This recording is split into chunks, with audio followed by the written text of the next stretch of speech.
శ్రీకృష్ణ. ఈరోజు గోద్వాదశిని గురించి తెలుసుకుందాము. కార్తీక మాసంలో కృష్ణపక్షంలో వచ్చే ద్వాదశిని గోవత్స ద్వాదశి అని అంటారు. ఈ రోజును ఆవిని సేవిస్తే ఆమెలో ఉన్న సకల దేవతలు హర్షించి మనసులో ఉన్న కోరికలను తీరుస్తారు. నేడు ప్రత్యేకంగా ఆవుని దూడని పూజించాలి. కొంతమందికి మనసులో తీరని కోరికలు ఉంటాయి. అటువంటి వారు నిత్యగ్రాస ప్రధాన వ్రతాన్ని చేస్తే గోమాత వారి మనోభీష్టాన్ని నెరవేరుస్తుంది. ఈ వ్రతం చేయాలనుకున్న వారు ఏడాది పాటు ఆవుకి పిడికెడు మేతను వెయ్యాలి. ఆ ఆవు తమ సొంత ఆవు కాకూడదు. క్రమం తప్పకుండా ఏదో ఒక సమయంలో ఆవుకి పిడికెడంత మేత వేసి తమ మనసులోని కోరికను చెప్పుకోవాలి. ఈ వ్రతాన్ని పార్వతీదేవికి పరమేశ్వరుడు చెప్పాడు. అలాగే వ్యాసుడు, కృష్ణుడు, భీష్ముడు కూడా చెప్పారు. గోసేవ చేసేవారు ఒకేసారి గోశాలలో దానం చేసే కన్నా ఈ విధంగా ప్రతిరోజు ఒక నిర్ణీత మొత్తాన్ని చేయటం వలన పరమేశ్వర అనుగ్రహం కూడా కలుగుతుంది.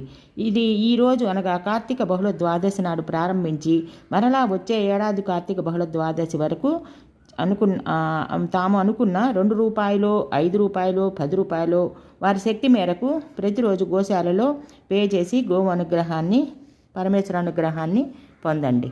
జై శ్రీకృష్ణ.